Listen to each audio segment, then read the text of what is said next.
All right, welcome back to another episode of the Casey Campbell Podcast. Casey Campbell here, of course, and we are pleased to be joined by David Mulukas from the Indy Lights series, who drives for HMD Motorsports. Hi, David. How are you? I am good. How are you? Good, man. So it was an interesting year for you last year. Of course, with Indy Lights being shut down, you had to find a completely new different series. So what did you do? And you had a pretty good run in what you ran. In the FR series, it was really good. Without, when the Indy Light season got canceled, we had a short, 2 weeks notice to kind of figure out what else to do and get going again. So, with all those precautions in place, I think the team actually handled it really well. And we had a really good time. It was a new car. A couple new tracks we went to. I've never been to Virginia. So, and the series was great. So, but I'm missing Indy Lights, man. I can't wait to get back. Of course, you guys will be back at Barber. Indy Lights has quite a driver lineup. Of course, you have the Andretti cars, you have the Juncos cars. A lot of the guys that you've raced with, for a while, and you were in this series 2 years ago.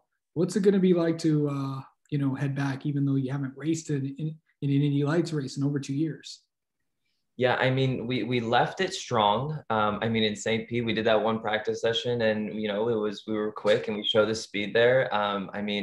I think the team is ready. We're coming in hot this new year, and we got a couple new drivers in, and they're all really, really good. Our team is pretty stacked, and I'm really excited to get going. I think we're going to show some success this year. So there's a lot of new venues on the schedule this year. Most notably, your return to the Indy Lights for the first time since 2012 is returning to Detroit on Belle Isle, some place that you have not been to. Of course, it's a street course, but how excited are you to go up there? It's always exciting to, explore my horizons with new tracks. I've seen videos and stuff in Detroit, and it looks fun. Looks a bit chaotic, but, that's what I always like. So I'm really, really excited. Yeah, Detroit's always fun. Of course, me being from there, it's always going to be a good time. But anyway, good to see the Indy Lights back in Detroit. Well, that'll be this summer.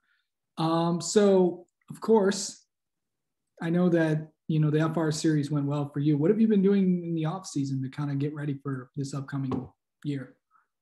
Not much really. I did, as soon as the FR series kind of went off, I took a bit of a break and just went to Indiana, kind of on the lake shore, and kind of took a break for like 1 month, just disconnected from everything, kind of spent some time to myself and kind of reset. But yeah, that was for, a month or two, I'd say. But ever since then, I've kind of just been putting in a new workout routine, trying to get ready, for this new Indy Lights season. Okay, so, with these cars and stuff, what's it like to drive one of these open wheel Indy Lights cars? Just describe it for people that may not know.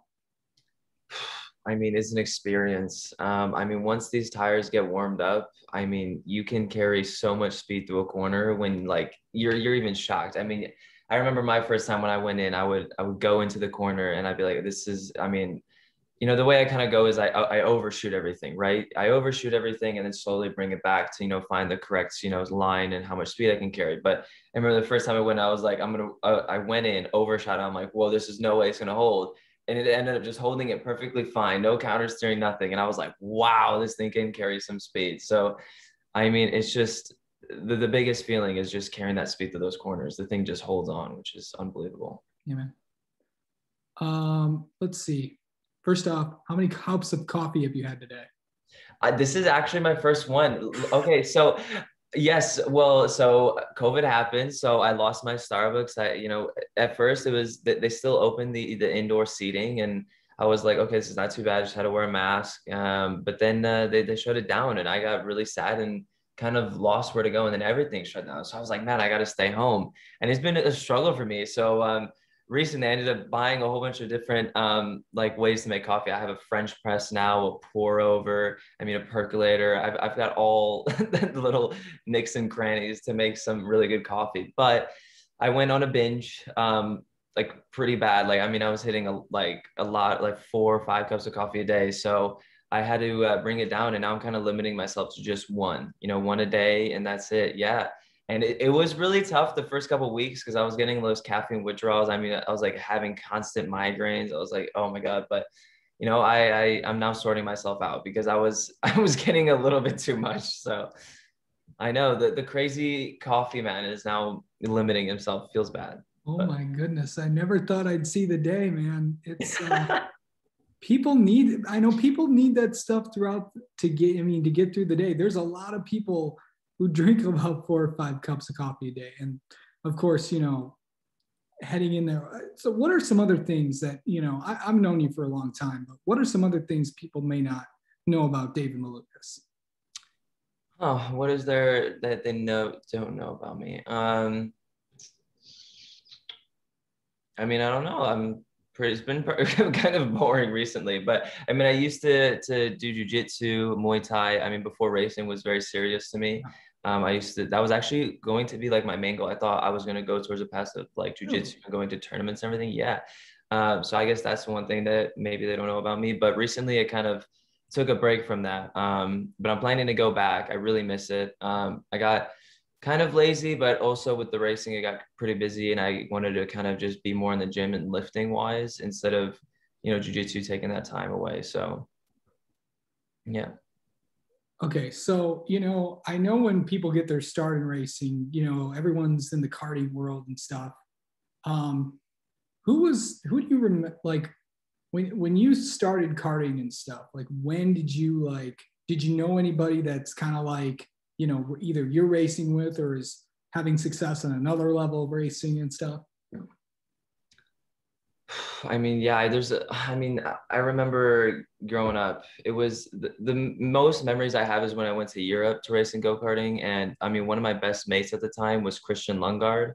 And we used to drive the Ricardo cart, which was actually when I ended up meeting Daniel Ricardo. So I was driving his go-kart brand when I was under Burrell and them. So that was a really cool experience. I mean, with Lundgaard, I mean, now he's in, F2. So it's like, I kind of watched him also go up the ranks pretty quickly too. So that's probably one of my experiences.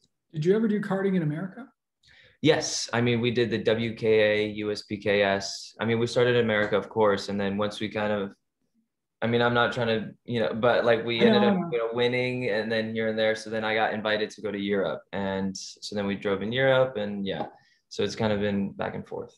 When you raced karts in America, did you race anybody that is now succeeding in IndyCar or NASCAR or something like that?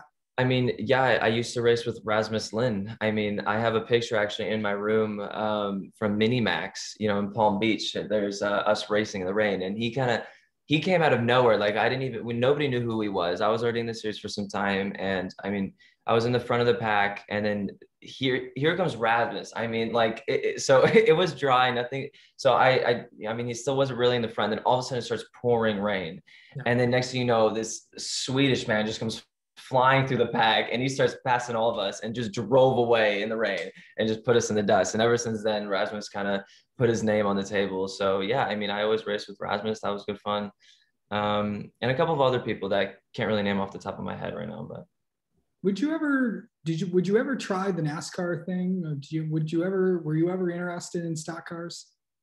well, I mean, it was just recently till, last year testing or, 2 years ago when I started to get into ovals. But before then, I was not a fan of ovals. I was more into road courses, but it's slowly growing on me. So at the moment, no, but maybe in the future, as it seems the older I get, the more I'm interested on oval racing. The thing is, NASCAR is also doing a lot of road course races throughout the series. You look at what ARCA and with more cup Xfinity trucks, they're all doing like more multiple road courses. If you got because of course Ayrton Ori got a was in the Daytona Road Course ARCA race last year. Is that something that you would consider doing? Maybe if an ARCA team or a truck team or anybody like that, it gave you a call and said, "Hey, can you run this maybe just for a one-off race? Would you do it?" I mean, yeah, maybe. I don't know. I have no experience in it. But I mean, it is intriguing and interesting. So if I did get an offer, then I mean, yeah, I'd probably go and try and see. But at the moment, I mean, I've nothing to go off of except just, knowing what it is. So Yeah. yeah, that's about it. So, I mean, yeah, sure. I'd be interested. Do you know anybody from the NASCAR world? Nothing, nobody. I'm completely blank off of that. So Okay. So So we're running it, Indy Lights. Do you have a favorite track? I mean, Road America. I guess I love Road America. I mean, I've had also like I think my most success there. I mean, we did like a clean sweep. That's also where you got your first few wins, wasn't it? Yes, it was. Yeah, it's been I think the most success I've had. So that is probably one of the reasons why it's one of my favorites. But I mean, second place, a very close second place would probably be Laguna Seca. That track is also very, very incredible. Of course, Laguna Seca is returning to the IndyCar schedule this year. As as we get closer, I know that it seems like it's a month away, but it'll be here before you know it. Have you? Of course, Barber is the first race this year. For all three series. Guys like, if I'm not Indy Pro 2000 and USF 2000, they're not going. They haven't been at Barber in a while, so it's going to be. And of course, the Indy Lights has been there off and on as well. But what's that going to be like for you to head somewhere that you really never haven't been to or something? Well, Barber, I've been to quite a bit, and recently we did some testing there. But also, I mean, in the FR season, it was one of our races. So I have, I mean, pretty good amount of laps there, especially also on the new pavement. So yeah, I mean, that track is also very, very beautiful. I mean, one of the most beautiful tracks I've ever seen. I mean, the whole parking and everything is very, very nice, very well made. When you look at the season with the HMD team, what's it going to be like this year to really come out of the gates and really perform well in Indy Lights with really tough competition? The competition, and every time it always gets tougher and tougher. I'm like, man, there's no way it's going to beat this season, but it always does. I mean, this year it's going to be huge, but I think HMD is bringing it in hot. I mean, we have really good drivers, a really good set. I mean, it's not even just the drivers, the mechanics, the engineers. We've spent so much time getting good communication and getting new people and the right people. And I think, I mean, I've never had more fun in my life with HMD Motorsports, and I think we're going to be coming in really, really hot. So I'm really excited for the season. Okay. All right. So let's have a little fun here. I came up with a few things that I usually do for games. Oh, that's fine. Sorry. Sorry, we got people calling me. I know, man. You're a pretty famous person there, David. So not really, but so this game is, so we're going to play true or false. So basically I'm going to say a statement. You're going to tell me that if you did it, say true. If you didn't, say false. Got it? Okay. Okay. True or false? I once drank 6 cups of coffee in a day. I mean, true. Okay. True or false? True or false? I know players on the Chicago Blackhawks. True, but it's been a while since I've met them because I used to be a big Blackhawks fan and actually go to the games, and I actually met Kane in person. But yeah, it's been a while since then. So true for now. True or false? I have a cool car. I'd say true because Tesla, man. I love Teslas. So yeah, that is a really cool car. So of course, you and your Teslas, man. True or false? I once wrecked someone on purpose. You can plead the fifth if you want. True, but that was in the go-karting days when it was more for fun. So okay, all right. As long as it was for fun, that's yes. It was like a club race. So we will lay that. We will put that one to bed there. Yeah. Let's see. True or false? I enjoyed my time. Europe was my favorite continent to visit. False. I just like being here. I like being home. I love America. I mean, I've been to many different places. Nothing's better than here. So I mean, that's true, but you can't count the place where you like live. True. I mean, yeah. So I mean, if you don't count in America, then yeah. I mean, sure, Europe is probably my favorite. Then yeah. Okay. True or false? True or false? I once left the house during the stay-at-home order. False. I have not. I'm an introvert, so for me, it's not even that hard. Okay. All right. That was fun a little bit. All right. David, thank you so much for coming on and spending a few minutes, and we'll definitely be talking to you throughout the year. Awesome. Thank you.